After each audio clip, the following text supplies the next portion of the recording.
ओं सर्वमंगलमंगल्ये शिवे सर्वार्थसाधिके शरण्ये त्र्यंबके गौरी नारायणी नमस्तुते।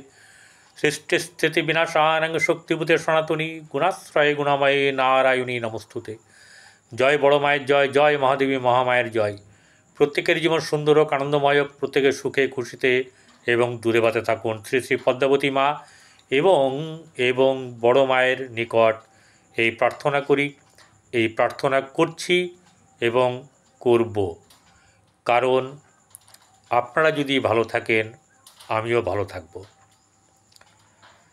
ঈশ্বর সৃষ্টি করেছেন সকলকে শান্তিতে রাখার জন্যে, সুখে রাখার জন্যে, কিন্তু আমরা আমাদের কর্মের কারণে আমরা নিজেরা ফলভোগ করি,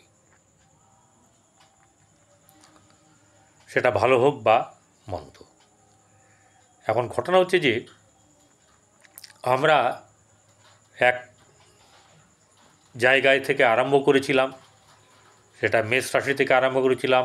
মেষ, বৃষ, মিথুন, কর্কট, সিংহ, কন্যা, তুলা, তারপর হচ্ছে বৃশ্চিক, ধনু, মকর, কুম্ভ পর্যন্ত 11টা রাশি হয়ে গেছে।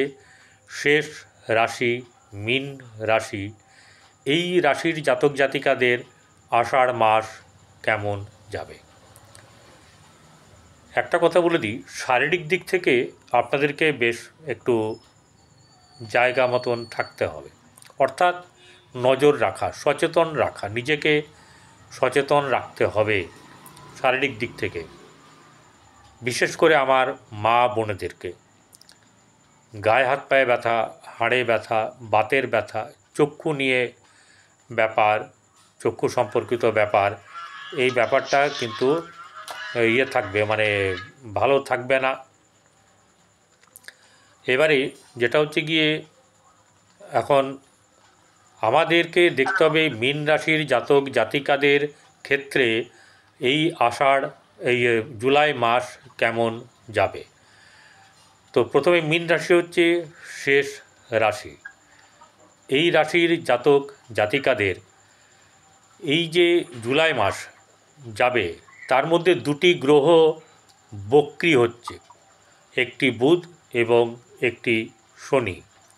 এই দুটি গ্রহ বক্রী হওয়ার ফলে আপনার রাশিতেই আছে শনি এবং পঞ্চম নবম কানেকশন করছে। তো কী করতে হবে? বাতের ব্যথা, হাড়ের ব্যথা, এইসব ব্যথাগুলো কিন্তু আপনাদেরকে বেশ কষ্টে ভোগাবে। তাছাড়া আর কি দেখতে হবে? মানসিক দিক, মানসিক যন্ত্রণা, চাপ, হতাশা, এইসব ব্যাপারগুলো কিন্তু আপনাদের এই মীন রাশির ক্ষেত্রে যথেষ্ট থাকবে। একটা জিনিস হচ্ছে যে এই রাশির জাতক জাতিকাদের শনি এবং রাহু দ্বিতীয় দ্বাদশ কানেকশন করেছে। দ্বিতীয় হচ্ছে অর্থের জায়গা, আর দ্বাদশ হচ্ছে গিয়ে ব্যয়ের জায়গা। এই দ্বিতীয় দ্বাদশ কানেকশনটা কিন্তু মোটেও শুভ নয়। তাই মীন রাশির জাতক জাতিকাদের এমনিতেই সাড়ে 7, তার ওপরে হচ্ছে গিয়ে এই নানা রকম ধরনের ব্যাপার, যেমন ষষ্ঠে বসে আছে মঙ্গল, সে সপ্তমে চলে যাবে 28 তারিখে। এরকম গ্রহ কী অবস্থায় আছে 1 জুলাই এবং পরবর্তীকালে কীভাবে কোন কোন রাশির মানে গ্রহের পরিবর্তন হবে সেটা একবার জানিয়ে দিই। তবে প্রথমেই স্মরণ করতে হয়, জুলাই মাস যেহেতু বলছি, একজন স্মরণীয় ব্যক্তিকে আমাদের বলতে পারেন যে প্রাতঃস্মরণীয় ব্যক্তি, তিনি আমাদের বাঙালি, গর্বের বাঙালি। তিনি হচ্ছেন পশ্চিমবঙ্গের প্রাক্তন মুখ্যমন্ত্রী, যিনি একই তারিখে অর্থাৎ 1 জুলাইতে তার জন্ম হয়েছিল, আবার এই তারিখেই তার মৃত্যু হয়েছিল। তিনি হচ্ছেন সর্বশ্রদ্ধেয় চিকিৎসক, অর্থাৎ বলা চলে ডক্টর বিধান চন্দ্র রায়। তাকে শ্রদ্ধা জানিয়ে শুরু করছি। প্রথমে হচ্ছে যে রাশিচক্রের যে রাশি তা বর্ণনা করি। প্রথম হচ্ছে যে মেষে কেউ নাই, কোনো গ্রহ নেই। শুক্র বসে আছে নিজ স্বক্ষেত্রে বৃষে, বৃহস্পতি রবি বসে আছে মিথুন রাশিতে, বুধ বসে আছে কর্কটে, চন্দ্র, মঙ্গল, কেতু 1 তারিখ 1 জুলাই সেই, এবং তারপরে দেখুন কন্যা, তুলা, বৃশ্চিক, ধনু, মকর কোনো গ্রহ নেই। তারপর হচ্ছে রাহু কুম্ভে এবং শনি মীন রাশিতে। এই যে জায়গাটা ফাঁকা জায়গা, একে বলা হচ্ছে যে কালসর্প যোগ। দোষ কথাটা আমি আগে বলি না, কালসর্প যোগ, আগে যোগ তারপরে দোষ। তো এই যোগটা কিন্তু হচ্ছে নেগেটিভ কালসর্প যোগ। এই মঙ্গল যখন 28 তারিখে এখানে ঢুকে যাবে কন্যায়, তখন হবে মঙ্গল ভঙ্গ কালসর্প। বোঝা গেল? এরপরে এই যে ধরুন কোন কোন ঘরে কোন কোন গ্রহ মানে তার রাশি বদল করবে, যেমন রবি 16 জুলাই অপরাহ্ন 5টা 32 কর্কট রাশিতে প্রবেশ করবে। চন্দ্র সিংহ রাশিতে পূর্ব ভাদ্রপদ নক্ষত্র থেকে 1 জুলাই যাত্রা শুরু করবে। 31 জুলাই তুলা রাশিতে সাথী নক্ষত্রে তার যাত্রা সমাপ্ত করবে। মঙ্গল 28 জুলাই রাত 8টা 40 ঘটিকায় কন্যা রাশিতে গমন করবে। বুধ 18 জুলাই সকাল 10টা 13 বক্রী হয়ে যাবে। বৃহস্পতি মিথুনেই অবস্থান করবে, 17 জুলাই পূর্বে উদয় হবে। শুক্র 26 জুলাই সকাল 8টা 50 মিথুন রাশিতে প্রবেশ করবে। শনি 13 জুলাই সকাল 9টা 37 বক্রী হয়ে যাবে। শনি বক্রী হওয়া মানে অনেকের ক্ষেত্রেই কিন্তু চাপের সৃষ্টি হবে। রাহু কুম্ভে এবং কেতু মীন রাশিতে অবস্থান করবে। তাহলে মীন রাশিতে বসে আছে শনি। শনি বসে থাকে, শনি এমনিতেই লেট কারক গ্রহ, ঠিক আছে? যে কোনো জিনিসকে মানে ধীর গতিতে করে দেবে, কোনো সফলতা চট করে আনতে দেবে না। এবং সেটি হচ্ছে একাদশপতি এবং দ্বাদশপতি, অর্থাৎ সাফল্যের অধিপতি আবার ব্যয়পতি। সে বসে আছে রাশিতে। এবং শুধু তাই নয়, এখানে চন্দ্র বসে আছে, চন্দ্রের সঙ্গে শনি যুক্ত হয়ে আছে, অর্থাৎ সাড়ে সাথী চলছে। তাহলে এখানে আপনার সাড়ে সাথী কিন্তু হচ্ছে গিয়ে মানে বলা চলে মধ্য গগনে। তাহলে এখানে কী হতে পারে? আপনার মানসিকতার দিক থেকে সুস্থভাবে আপনি ঠিকভাবে থাকতে পারবেন না। আপনি কারো কাছে আপনার নিজের কথা শেয়ার করতে পারবেন না। সকলকেই মনে হবে যে আপনার বিপরীত ধর্মী লোক, এরকম ধরনের ব্যাপার হবে। মাঝে মধ্যে গায়ে হাত পায়ে ব্যথা, স্কিনের সমস্যা, চোখের সমস্যা, ঠান্ডাজনিত কারণে সমস্যা, এই ব্যাপারগুলো কিন্তু আপনার ঘটবে। ধনভাবে কোনো গ্রহ নেই, ধনভাবে কারোর দৃষ্টিও নেই। তাহলে এখানে মীন রাশির ধনভাব হচ্ছে মধ্যম শুভ থাকবে, কারণ মঙ্গল হচ্ছে ষষ্ঠে আছে। ষষ্ঠ কিন্তু আপনার প্রতিষ্ঠার জায়গা দেয়। রোগ ঋণ শত্রু ঠিক থাকলেও কিন্তু এখানে যদি দ্বিতীয় ভাব দেখছি ধনভাব, কিন্তু এটা আপনাদের ক্ষেত্রে কিছুটা হলেও শুভ হবে। তৃতীয় শুক্র বসে আছে। এই শুক্র এখানে থাকবে হচ্ছে গিয়ে 26 তারিখ পর্যন্ত, মানে 26 তারিখে চলে যাবে। তার আগে অবধি তৃতীয় ভাই বোনদের সঙ্গে সম্পর্ক শুভ।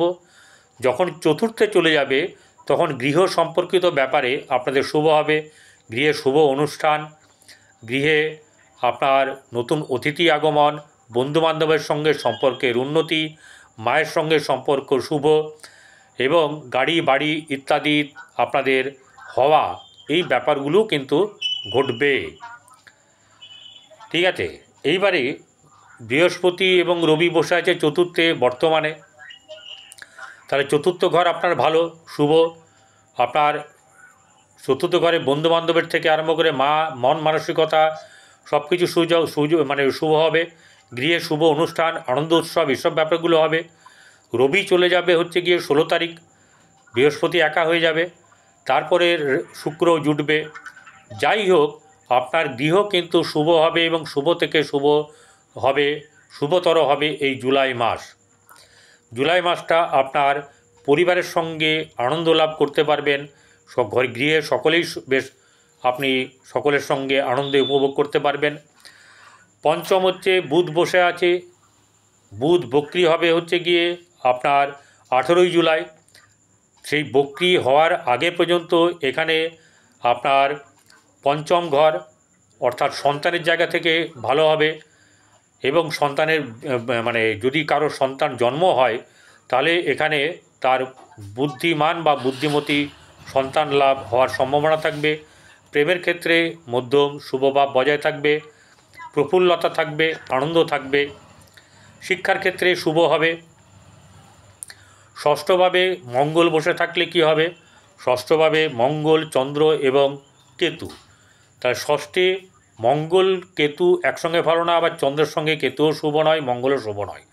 তাহলে এই ক্ষেত্রে যতক্ষণ চন্দ্র এখানে থাকবে ততক্ষণ কিন্তু আপনাদের মানে শুভ যাবে না। বিশেষ করে প্রতিষ্ঠার ক্ষেত্রে বাধাপ্রাপ্ত হবে, ঋণের ক্ষেত্রে ঋণ পরিশোধ করার ক্ষেত্রে বাধাপ্রাপ্ত হবেন, রোগ জ্বালা মিটবে না, বরং রোগ জ্বালার মধ্যে বিশেষ করে পেট সংক্রান্ত ব্যাপারে আপনাদের কী হবে?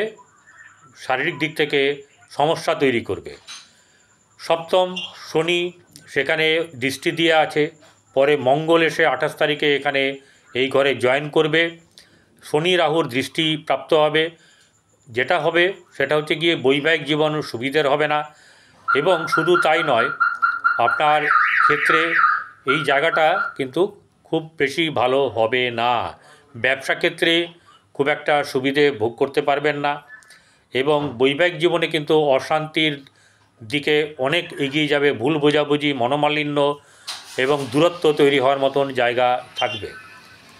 এবারে অষ্টম জায়গাতে কেউ নেই, কিন্তু এখানে রাহু এবং বৃহস্পতি উভয়ের দৃষ্টি আছে। তাই রাহু যদি খারাপ করার চেষ্টা করে, শুক্র এখানে ভালো করার চেষ্টা করবে। অতএব মোটামুটিভাবে বলা যায় আপনারা রাস্তাঘাট দেখে শুনে পারাপার করবেন। কাউকে কথা দেওয়ার থেকে সাবধানে থাকবেন। বাইরে খাওয়া দাওয়ার ক্ষেত্রে আপনারা খাওয়া দাওয়া কিন্তু দেখে শুনে করবেন, নাহলে কিন্তু শারীরিক গোলযোগ আসার সম্ভাবনা থাকবে। এমনি কোনো ভয়ের ব্যাপার নেই। তবে একটা কথা হচ্ছে যে আপনারা যাদের রাহুর মানে খারাপ আছে তাদেরকে আমি বলবো যে রান্নাঘরে বসে পূর্ব দিকে মুখ করে একবেলা হলেও আপনারা এখানে খাবার খাবেন।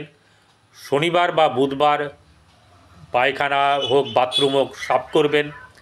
এগুলো করলে কিন্তু আপনার রাহু স্ট্রং হবে। আর শনিকে যদি স্ট্রং করতে চান, আপনার অধস্তন বা আপনার ঝাড়ুদার, যারা ঘরের কাজ করে, জমাদার, এদেরকে কিছু খাওয়াবেন প্রতি শনিবার করে। আপনার যেরকম পকেট পারমিট করবে সেইভাবে খাওয়ালে আপনার এই শনির যে খারাপ ব্যাপারটা সেটা কাটবে। আর কৃষ্ণ মন্ত্র জপ করবেন, এতে কিন্তু অনেক ভালো হবে। এরপরে চলে আসবো হচ্ছে গিয়ে ভাগ্যভাব। ভাগ্যভাবে শুক্রের দৃষ্টি আছে, থাকবে। শুক্রের দৃষ্টি থাকবে এখানে 26শে জুলাইয়ের সকাল পর্যন্ত। ততক্ষণ এখানে আপনাদের ভাগ্য কিন্তু সুপ্রসন্ন থাকবে, ভাগ্য উন্নতি হবে এবং আপনার বিলাসবহুল ব্যাপারে আপনাদের এই ভাগ্য সহায়তা করবে। ধর্মভাবও মোটামুটিভাবে থাকবে। এরপর চলে আসবো কর্মের জায়গায়। কর্মক্ষেত্রে দেখুন একটা ব্যাপার, বৃহস্পতি এবং রবি দৃষ্টি দিয়ে আছে। তাহলে রবি সরকারি রিলেটেড, বৃহস্পতিও সরকার রিলেটেড। তাহলে ম্যাক্সিমাম ক্ষেত্রে এখানে সরকারি জায়গাতে বা সরকারি উচ্চপদ প্রাপ্ত, প্রমোশন এবং চাকরির ক্ষেত্রে সরকারি বা সরকার লাগোয়া বা আন্ডারটেকিং, গভর্নমেন্ট আন্ডারটেকিং, এইসব জায়গাতে আপনাদের চাকরি পাওয়া সম্ভব। কিন্তু তার আগে আপনারা আপনাদের নিজেদের জন্মকুণ্ডলী, মহাদশা, অন্তর্দশা দেখে নেবেন বা দেখিয়ে নেবেন। আপনাদের যাকে পছন্দ হয়, যে জ্যোতিষীকে পছন্দ হয়, সেখানে গিয়ে একবার দেখিয়ে নেবেন। একাদশ ভাব, লাভস্থান, আয়, সাফল্য, এই জায়গাটায় বুধ দৃষ্টি দিয়ে আছে। অতএব আপনাদের কিন্তু কোনো না কোনোভাবে সাফল্য আসবে। কিন্তু সাফল্য এলেও আপনাদেরকে সেই সাফল্যটা ধরে রাখার জন্যে কিন্তু একটু সচেষ্ট হতে হবে। বুধ এখানে বক্রি হয়ে যাবে। তারপর রবি যখন আসবে, সাফল্যের ক্ষেত্রে রবিও কিন্তু আপনাদেরকে সহায়তা করবে। কিন্তু যেটা সবচেয়ে খারাপ, ব্যয়পতি রাশিতে বসে আছে। অর্থাৎ কুম্ভ যে ব্যয়, সেই ব্যয় যে শনি, সেই শনি রাশিতে বসে থাকলে আপনাদের শারীরিক ব্যয়, মানসিক ব্যয়, আর্থিক ব্যয়, এইসব ব্যাপারগুলো কিন্তু নানা ব্যয়ে আপনারা একটু বেশ কঠিন অবস্থা আসতে পারে। তাই আপনারা এগুলো করবেন, ভালো থাকবেন। সবচেয়ে ভালো হচ্ছে যে সেবামূলক কাজ করুন, সেবা করুন। গরুকে আপনারা রুটি খাওয়ান, কুকুরকে, কাক পক্ষীকে রুটি খাওয়ান, এবং মাছকে, জলের মাছকে আপনারা আটার গুঁড়ি করে বা বোঁদের লাড্ডু করে খাওয়াতে পারেন। ঠিক আছে, এগুলো করলে আপনাদের অনেক ভালো হবে। আর আপনাদের ভালো হোক এই মনস্কামনা জানিয়ে আমি এখানেই শেষ করছি। ভালো থাকবেন।